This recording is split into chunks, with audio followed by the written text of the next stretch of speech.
these people are wild. And how are you going to tell somebody, how are you going to demand a congregation to give you $1,200 when in fact you don't even know if these people have a dollar to their name? You don't even know if these people have 50 cents to their name with this messed up, jacked up, effed up, screwed up economy that we're currently living in. How dare you demand somebody to give you $1,200? And then the fact that the person went up there to give you $1,200 but was in the wrong line, the line where you're talking about it's $1,000 plus $1,000, so those people in the other line were given $2,000 plus. How dare you, with your stank, rotten, nasty behind that you wipe just like everybody else wipe their tail? How dare some of these pastors have the mother freaking audacity to ask and demand these things from other human beings who are probably struggling day by day, second by second, minute by minute, hour by hour, financially, mentally, physically, emotionally, to sit up there and embarrass somebody and reject their $1,200. Are you kidding me? Do you know what I can do with $1,200? That's not good enough? Negro, please sit your raggedy behind down. Get from behind the pulpit now, expeditiously. In the word of T.I., expeditiously. Narrow behind it, people. Everybody needs to be at the doctor as far as I'm concerned. Medicate everybody, because they are losing their rabbit minds. The pastors. And that's why it's so important and imperative to know that there's only one God. There's only one living Jesus Christ. There's only one collective of the Trinity. The Father, the Son, and the Holy Spirit. No person on this earth should any of us be idolizing and looking up to as if they are God. And then feel away when they backdoor and embarrass you and humiliate you with a rusty, dusty tails. Stanky tails. Probably didn't even clean their tails all the way, and they have the nerve to sit up there and reject somebody's $1,200 or humiliate somebody in front of an entire congregation. Ooh. These people getting on my nerves. Some of these churches getting on my nerves. And I'm just church hopping, trying to see if this is where I'm even supposed to be inside of a church. Or do I just continue to show and exhibit the church just by me being me? Who God called me to be. Because I can't look up to nobody else. I don't look to nobody else because nobody else has proven themselves worthy of even having the title of a pastor. Like, what are you doing? What are you doing? That means y'all are struggling bad. Y'all must be getting ready to go through bankruptcy. The way that y'all sitting up here carrying on and acting out, acting foolish. It's crazy. It is so crazy to me. So anyways, yeah, I tried a different church today and it was okay. It was cool. Like I said, it was very non-traditional. I was just there trying to be as present as I could be with everything still going on in my mind and trying to figure things out in my mind, compartmentalize and what to let go, so that I don't have to compartmentalize so many different things, and trying to get out of this struggle and this fight with self. And I don't know, just trying to learn how to let go, get this weight up off my shoulder. Even now, this shoulder, literally, my left shoulder is so tense because it's just the weight that I feel. Even with career-wise, everything that I'm now trying, like, they're trying to force me to do, and certain things that they're trying to force me to have up under my belt to be qualified for this certain position as an educator is just, I don't really feel like it's worth it. And that is necessary for me to be successful. I'm just doing it to appease who? Not myself. because I can really do this with my eyes closed. It would be just to appease y'all. So you want me to go in $4,000 worth of debt to get a certificate to say that I'm qualified, when in fact I'm more qualified than those who are certificate qualified to teach? Because why my scores looking better than theirs? Why is my data looking better than theirs, but they're certified and I'm not? It's just so many things to just appease the world and to do what people want you to do. But is that really what I want to do? So it's just so many things I'm in limbo and in battle about. Like, it's making me question everything and where I am right now. Do I still want to pursue education?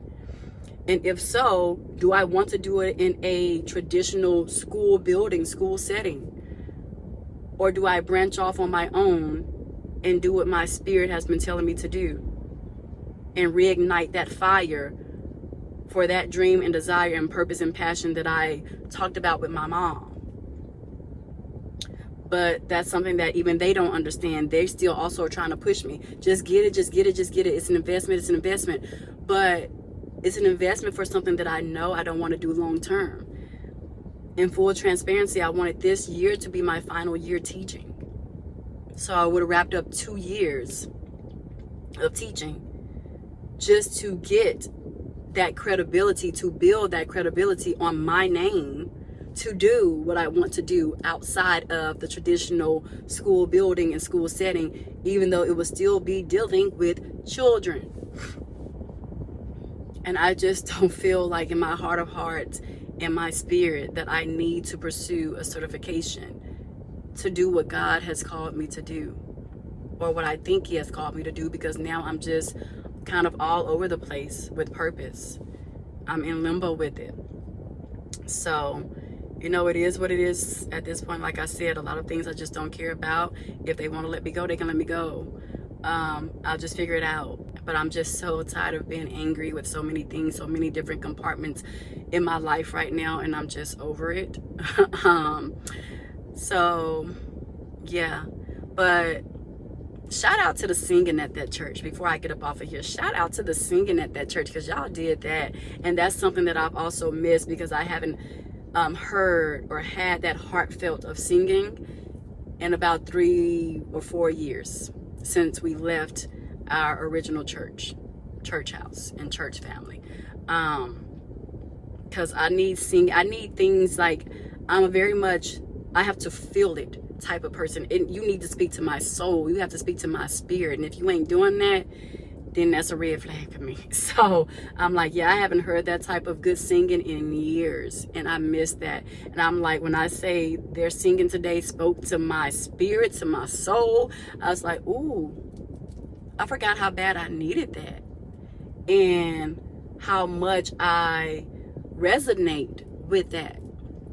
And so shout out to the singing. And actually, that's what brought me to that church, because I was on Instagram months and months ago, and my people from middle school, like my classmates and stuff from middle school and elementary school, y'all know how I feel about my people. But anyway, so my people from there or whatever, who I went to school with, they followed this gentleman from Houston. H-Town, you know. H-Town has a lot of talent, a lot of artistry in so many different ways, shapes, and forms, right?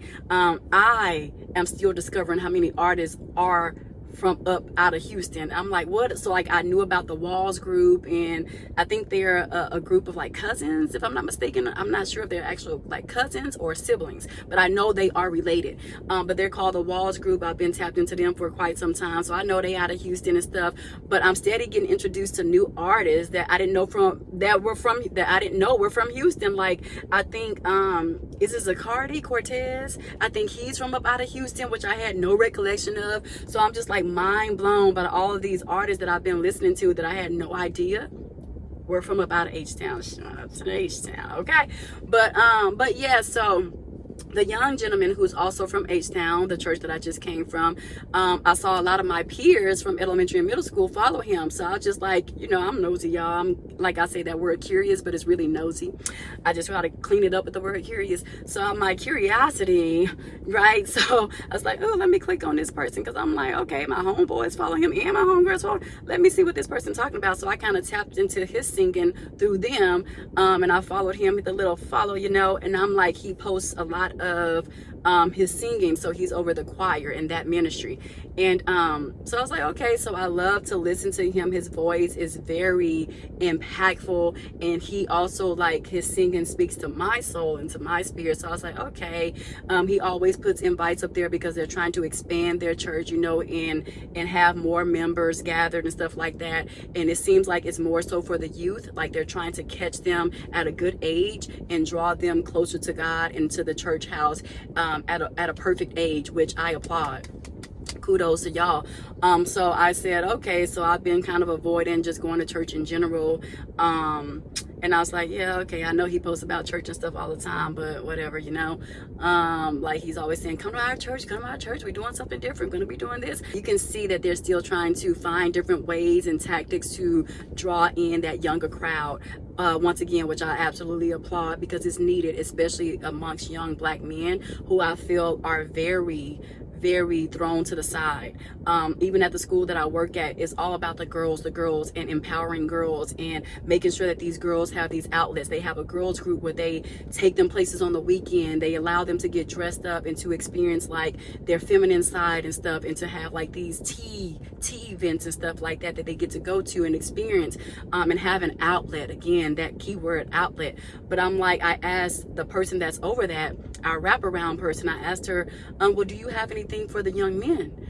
And she was like, oh no. And people say that so easily, like it just rolls off their tongue, and that's a problem for me. Like, that's a problem for me, which is why I want to do things outside of the traditional school building, because that doesn't sit right with me. That don't sit right with my soul and with my spirit and with my mental. Because why is that so easy for you to say no? Oh no, like we don't care about them, but yet they're the main ones who have these behavioral problems within the school. You don't see the missing dots to that. The dots are missing, which is why the behavior is everywhere amongst these young men and boys. So it's just like, so yeah, so I applaud them for doing that, and that's one of the reasons that I went to the church. I was like, okay, well, let me just check them out. It was a little far, so I don't know. I would have to see like how I could, if I do decide to make this my permanent church home, I would definitely have to get up early, super early, to make sure that I'm there on time, because they actually started at 9:30, which is a good time for me, but I didn't map out or pre-plan well, like the distance from my house to theirs. So I was just like, oh yeah, I'm used to the church being 10 to 12 minutes up the street. All my life, my churches have always been like 10 to 12 minutes up the street from where I lived. And so today's church, it was 25 minutes away. So yeah, that would be the only thing. So I didn't get there until 10 o'clock, which I was very embarrassed about. I'm like, oh, I'm sorry. But it was people coming in after me, so I didn't feel too bad. But still, it was just like, ooh, my bad, I didn't map this out right. That was on me. That's on me. That's on M-E. That's on M-E, okay? But so I did a 10, and I was like, okay, let me check them out, see what they talked about. It looked good. It looked good. It sound good, you know, on Instagram, on the internet. But anybody can look and sound good and can play a part or a role on internet. So I like to see people in what they call the light of day, right? So I was like, let me go check them out for myself in person. You said pull up, I'm gonna do just that. I'm gonna be very discreet about it, stay in the background. It's also part of the reason why I sat down the whole time. Didn't want to be noticed. I mean, it's a million people in the congregation, so it's not like I would be pinpointed out anyways, but I still just was very, what I came there to do, my intention behind coming there, is to check that young fellow out, one, and then to just see what the church was talking about, number two, and then number three, just try to be as present and try to declutter my mind to actually take in and be present for the sermon itself, and to see how the aura, the atmosphere was. Was it going to be welcoming? It was. That's a check. Was the choir good? It was. That's a check.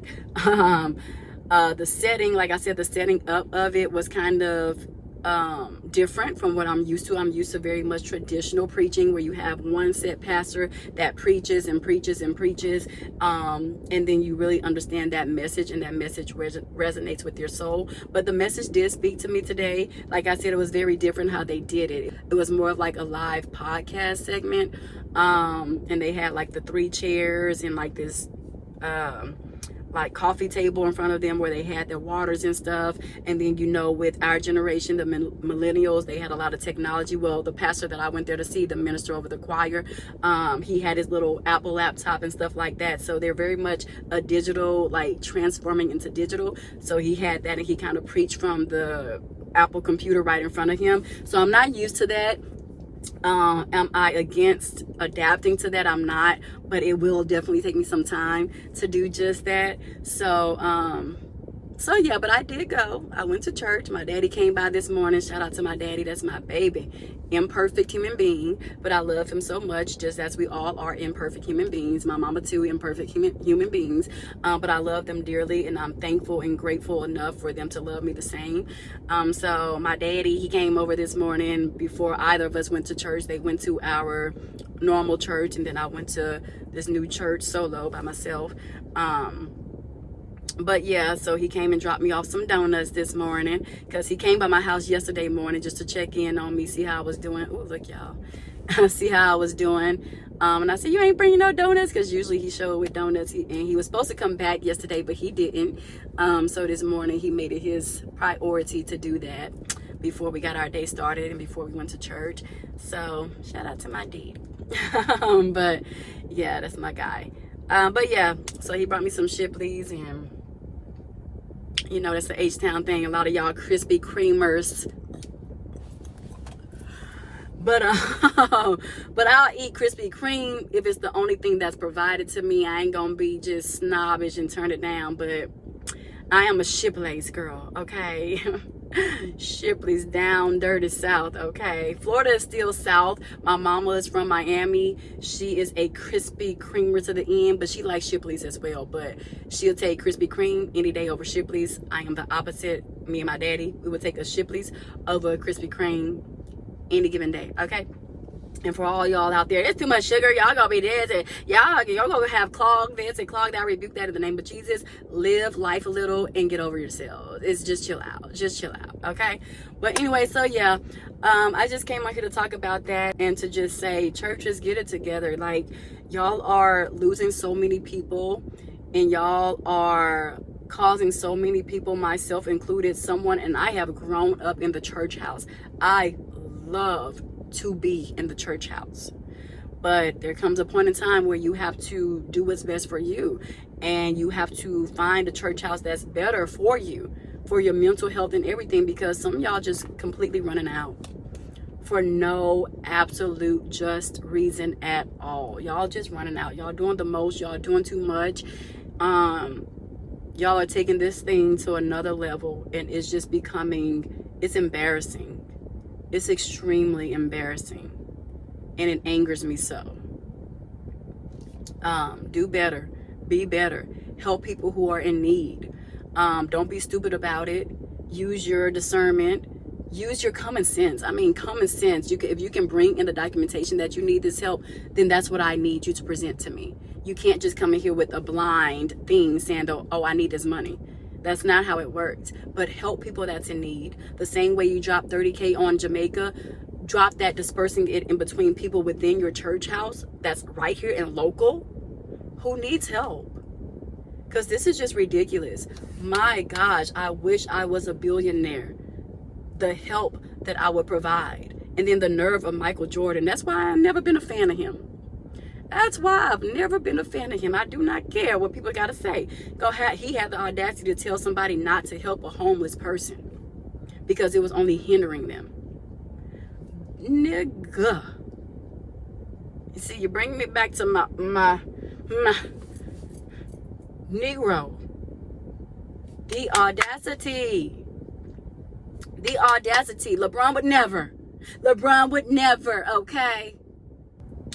But okay, y'all, I had to pull up to this little park on my way to my parents' house to see my nephew. He came home this weekend from college, and I just wanted to be in his presence for a little bit. His doggy is also over there with my parents, so I wanted to see her too. Meanwhile, my doggy is in the cage because he on punishment. But okay, enough of my ranting at this point. Let me get up off of this internet, these people internet, okay? And yeah, talk to y'all later. Happy Sunday. It is so beautiful outside, as y'all can see. The light is lightning. Golden hour early in the day, okay? It ain't gotta be 6 p.m. Right about now, because the time change, it'll be what, 5:30-ish, 5 p.m.-ish, where it's supposed to be the golden hour. But my golden hour is at 1:33 p.m. and I'm loving it, okay? That's that natural light. I ain't got nothing on in this car but God's light hitting this phone, okay, to have me appear exactly how I look in person. Isn't it always beautiful when you get the right lighting that finally, after only 5 years, actually shows you how you are in real time on camera? Okay. This is all God's light, okay? The rest is me. The rest is what God created, moi. Okay, but okay, you guys, again, for real, let me get up off of here. Peace, love, healing, and pray for me in the good way, okay, that I restore my mind, my perspective of things, the shift, my emotions, and embrace better, a good mindset, a healthier mindset, and that I do follow my aunt's advice in relinquishing these waves of unhealthy emotions and anger. But yeah, okay, you guys.